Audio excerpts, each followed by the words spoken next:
here's my take on this game. So first of all, it was dicey. I was watching it. A couple of things. Number one, start Gabarri Johnson the rest of the way at quarterback. Just do it. You got to start this guy. Oregon State trailed 13-10 at halftime at home against the Lafayette Leopards out of the Patriot League. Again, not Louisiana Lafayette from the Sun Belt. The Lafayette Leopards out of the Patriot League. Like, the Patriot League's a basketball conference. I don't even know they had football teams in the Patriot League. They're an unranked FCS team. Oregon State was down 13-10 at half. They had a punt blocked. They looked juiceless on offense. It was really odd watching that game. I watched it on the CW. Ted Robinson, legendary play-by-play man on the call. Big tennis guy.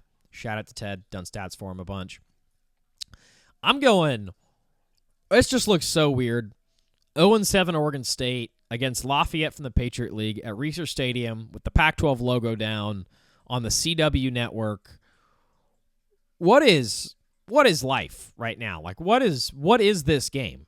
And we've talked about it before. When Oregon State gets a new conference next year, aka the inflated Pac-12, aka the Mountain West, plus Texas State, plus Gonzaga, plus Oregon State and Washington State, things are going to feel a lot better. You have real direction and a real coach. So if you're the highest ranked Group of 5 conference champion, you get a bid at the college football playoff. Obviously, it would be I can't even imagine how Oregon State would do that, but you can at least sell it to your fan base and, more importantly, sell it to your locker room. This is our goal. Let's win the Pac-12. That's a real goal. That's real direction. They'll have a real head coach. Anyways, things will get better, I think, for the Beavers. Let's go back to this game. Oregon State's down 13-10 at halftime. Malik Murphy, the $1.5 million quarterback, maybe $2 million quarterback, somewhere in that range, is looking stiff. They're not moving the ball on Lafayette. They had another punt blocked. What is going on? And then, in the third quarter, they bring in Gabarri Johnson, true sophomore out of Tacoma, Washington. He's played at times this year. They brought him in at other times this year, too, and last year. But they bring him in, and he rips off a 52-yard run, and suddenly Oregon State has life, and then they score on a 4th and goal. He hooks up with the tight end Milbourne. Make sure I'm getting that name right for my man. He hooks up with the tight end Gabe Milbourne. Let me see. Yes, Gabe Milbourne. They take a 17-13 lead. The chainsaw's buzzing. And then he runs around some more. They get the ball back. Another big run. Anthony Hankerson finds the end zone, 24-13 at that point. And then the floodgates just open. I mean, Lafayette started turning the ball over. And then Oregon State was off and running. They ended up running for 365 yards. Hankerson, 204 yards and 4 touchdowns. If you looked at the box score, you'd say Gabarri Johnson, 7 of 9, 79 yards, 1 touchdown, 1 pick. Like, that's not really anything crazy. But it was the spark he gave with his legs. 6 rushes, 82 yards, and a touchdown. Like, the second Gabarri Johnson took off for that 52-yard run, and then they scored a couple plays later, you're like, oh, man, here's like some life. Like, there was no life on offense that entire game, that entire first half for Oregon State. Gabarri Johnson comes in, gives them life. That dual threat ability is a total game breaker and game changer for the offense. Again, Oregon State's 1-7, not going anywhere, all due respect, but that's a heck of a lot better than being 0-8. And I would just start Gabarri Johnson for the rest of the year. I know you gave Malik Murphy all that money.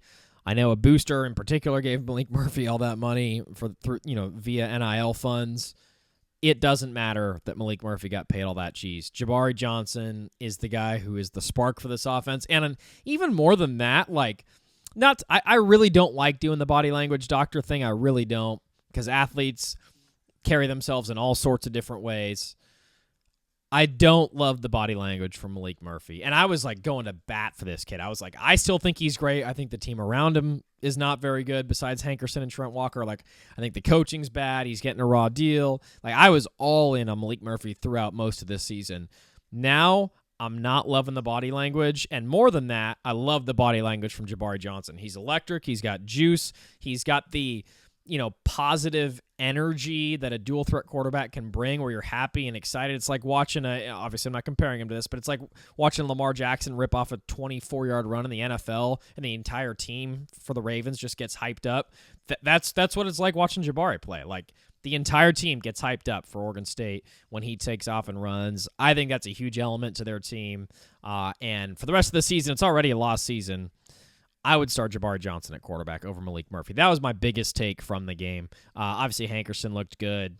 They ended up winning the game, most importantly, despite having a punt block. I mean, seriously, at halftime, I'm here in Austin in my apartment, like, there's no freaking way. Are they going to actually lose to Lafayette? They're down at half. They had a punt block. They have no momentum on offense. Like, I'm not sure. If they don't have Gabarri Johnson, I'm actually not sure if they win that game.